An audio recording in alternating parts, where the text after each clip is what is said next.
கிருஷ்ணகிரி மாவட்டம் ஊத்தங்கரை பர்கூரில் நடைபெற்ற அரசு விழாக்களில் 1,29,00,000 ரூபாய் மதிப்பிலான திருமண நிதியுதவி உணவு மற்றும் உணவுப் பொருள் வழங்கல் துறை அமைச்சர் சக்கரபாணி வழங்கினார்.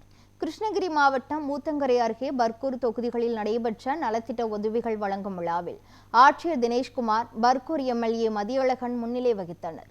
நிகழ்ச்சியில் அமைச்சர் சக்கரபாணி கலந்து கொண்டு 1000 பேருக்கு இலவச வீட்டுமனை பட்டா, 1400 மகளிருக்கு 2ஆம் கட்டடம் மகளிர் உரிமை தொகைக்கான ஆணை, 1,29,00,000 ரூபாய் மதிப்பில் திருமண உதவித்தொகை, தாலிக்கு தங்கம் உள்ளிட்ட நலத்திட்ட உதவிகளை வழங்கினார். தொடர்ந்து ஊத்தங்கரையை அடுத்த சிங்காரப்பேட்டையில் கடப்பரை அணைக்கட்டு கட்டுவதற்கு முதல் கட்டமாக 50 லட்சம் ரூபாய் வழங்கினார். மேலும் புதிய நியாய விலை கடைகள் உள்ளிட்ட பல்வேறு முடிவுற்ற பணிகளையும் தொடங்கி வைத்தார்.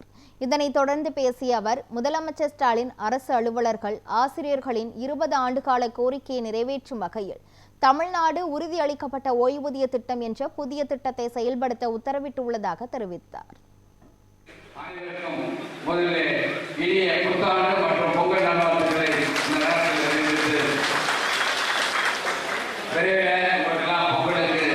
நல்ல செய்தி வர இருக்கிறது என்பதை இந்த நேரத்தில் தெரிவித்து, குறிப்பாக முதலமைச்சர்கள் இப்பொழுது அரசு ஊழியர்கள், ஆசிரியர்கள் பல நாள் வைத்த கோரிக்கை இன்னைக்கு பென்ஷன் பழைய ஓய்வூதிய பென்ஷன் திட்டத்தை இன்னைக்கு செயல்படுத்தியிருக்கிறார் என்பதை அரசு ஊழியர்கள், ஆசிரியர்களுக்கு நான் தெரிவிக்கிறேன்.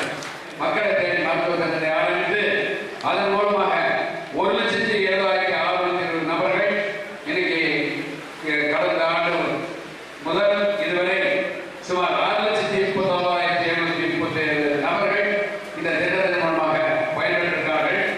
கிருஷ்ணகிரி மாவட்டத்தில் மகளிர் உரிமை தொகை முதல் கட்டமாக முதலமைச்சர்கள் ஆட்சிக்கு வந்த உடனே சுமார் தமிழ்நாட்டிலே 1,14,00,000 பேருக்கு வழங்கினார்கள். இன்னைக்கு அரசு ஊழியர்கள் பல நாள் போராடிய கோரிக்கை முதலமைச்சர்கள் இந்த ஓய்வூதிய திட்டத்திற்காக, பழைய பென்ஷன் திட்டத்திற்காக அதற்கு ஒரு தீர்வு காணப்பட்டு சுமார் 14,000 கோடி ரூபாய் வாரி வழங்கியிருக்கார் என்பதை இந்த நாட்டில் இதை கூட சில பேர் செய்ய முடியாது என்று நினைத்தார்கள்.